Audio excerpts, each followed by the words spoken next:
신경계의 문제와 변화를 파악하는 신경계 사정. 환자의 문제에 신속하게 대처하기 위해 필수적인 과정인데요.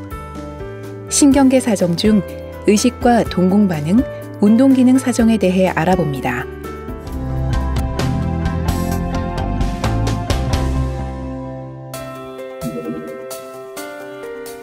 간호사는 환자를 보고 어떤 반응을 보이는지 살핍니다.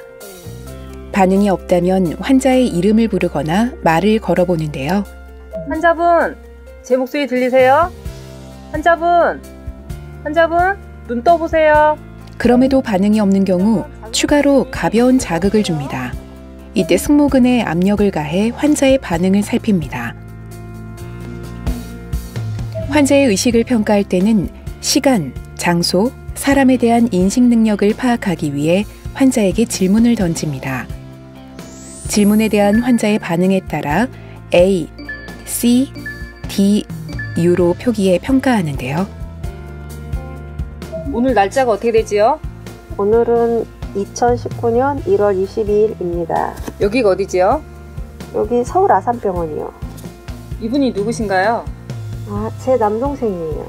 환자가 자발적으로 눈을 뜨고 시간, 장소, 사람에 대한 뚜렷한 인식이 있는 경우는 A, Alert and Oriented로 평가합니다. 오늘 날짜가 어떻게 되지요?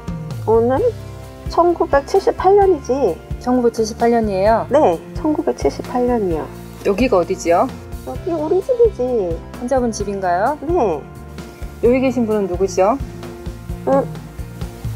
저분이요? 글쎄요. 눈을 뜨고 깨어있지만 시간, 장소, 사람에 대한 인식이 혼돈스러운 상태로 이 중 한 가지라도 부정확하게 대답하면 C, Confused로 평가합니다. 환자분, 눈 떠보세요. 환자분, 제 목소리 들리나요? 환자분, 눈 떠보세요. 오늘이 날짜가 어떻게 되지요? 오늘 날짜요? 글쎄요. 여기는 어디예요? 잘 모르겠는데. 옆에 계시는 분은 누구지요?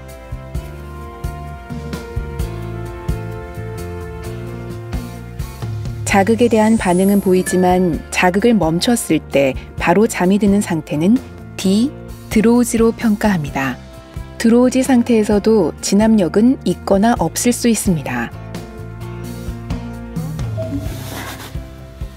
환자분, 눈 떠보세요. 자극을 주겠습니다. 눈 떠보세요. 하품, 기침 등의 생리적인 움직임은 있지만 자극에 대해 적절한 반응을 보이지 않는다면 U, unresponsive, stupor라고 평가합니다. 환자분, 눈 떠보세요. 환자분, 자극을 주겠습니다. 환자분. 자극에도 아무 반응이 없다면 혼수 상태, 즉 U, unresponsive, 코마 상태로 평가합니다.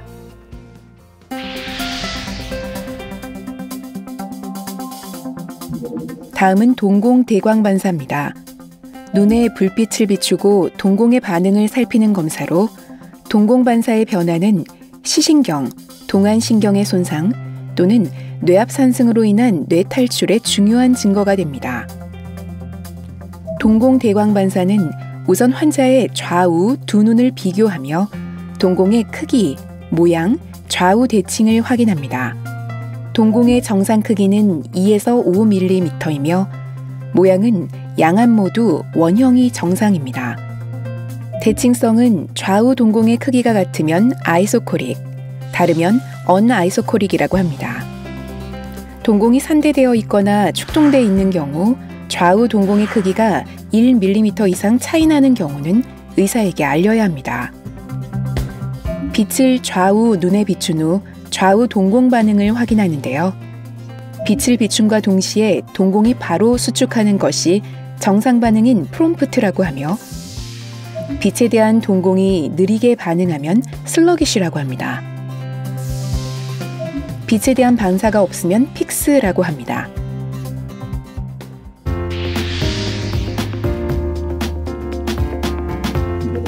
마지막으로 운동 기능을 평가하는 근력 평가입니다. 팔, 다리의 근력을 평가하는 것으로 환자의 반응에 따라 등급이 나뉘는데요. 팔에서 다리의 순서로 평가합니다. 팔을 들어보세요. 정해줄 테니 버텨보세요. 먼저 환자가 검사자의 힘에 저항할 수 있는 정상 근력을 보이는 경우는 5등급, 즉 그레이드 5로 표기합니다. 팔 한번 들어보세요. 저항을 줄 테니 버텨보세요. 환자가 검사자의 힘에 저항할 수 있지만 충분히 버티지 못하고 팔을 떨어뜨리는 경우에는 4등급, 즉 그레이드 4가 됩니다. 팔을 들어보세요. 팔꿈치를 접어보세요. 중력의 반대 방향으로 팔을 굽히거나 들 수만 있다면 그레이드 3로 평가합니다. 팔 한번 들어보세요. 팔꿈치 한번 접어보세요. 손목을 한번 움직여보세요. 최대한 움직여보세요. 환자가 팔을 위로 들어 올리지 못하고 좌우로 움직일 수만 있는 경우는 그레이드 2로 평가합니다. 팔 한번 들어보세요. 팔꿈치 한번 접어보세요. 손목을 한번 움직여보세요. 최대한 한번 움직여보세요. 손가락 한번 움직여보세요. 주먹 쥐어보세요. 움찔거리는 약간의 근육 수축만 있는 경우를 그레이드 1으로 평가합니다. 팔 한번 들어보세요. 손목 한번 움직여보세요. 손가락 한번 움직여보세요. 손가락 한번 움직여보세요. 통증 자극에도 움직임이 전혀 없는 경우를 그레이드 0로 평가합니다. 이후 같은 방법으로 반대쪽 팔도 평가합니다. 양팔의 근력 평가 후 같은 방법으로 다리도 순차적으로 평가합니다. 다리 한번 들어볼게요. 저항을 줄 테니 버텨보세요. 환자가 검사자의 힘에 저항할 수 있는 정상 근력을 보이는 경우는 5등급, 즉 그레이드 5로 표기합니다. 다리 한번 들어보세요. 저항을 줄 테니 버텨보세요. 환자가 검사자의 힘에 저항할 수 있지만 충분히 버티지 못하고 다리를 떨어뜨리는 경우에는 4등급, 즉 그레이드 4가 됩니다. 다리 한번 들어보세요. 무릎 한번 세워보세요. 무릎 세우고 버텨보세요. 중력의 반대 방향으로 다리를 들어 올리지 못하지만 무릎을 세울 수 있는 경우에는 그레이드 3로 평가합니다. 다리 한번 들어보세요. 무릎 한번 세워보세요. 발을 최대한 움직여보세요. 발목 움직여보세요.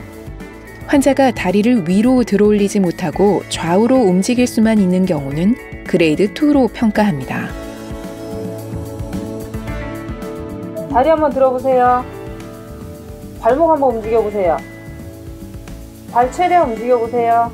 움찔거리는 약간의 근육 수축만 있는 경우를 그레이드 1으로 평가합니다. 다리 한번 들어보세요. 발목을 움직여보세요. 최대한 움직여보세요. 발가락 한번 움직여보세요. 자발적 움직임과 통증 자극에도 움직임이 전혀 없는 경우를 그레이드 0로 평가합니다.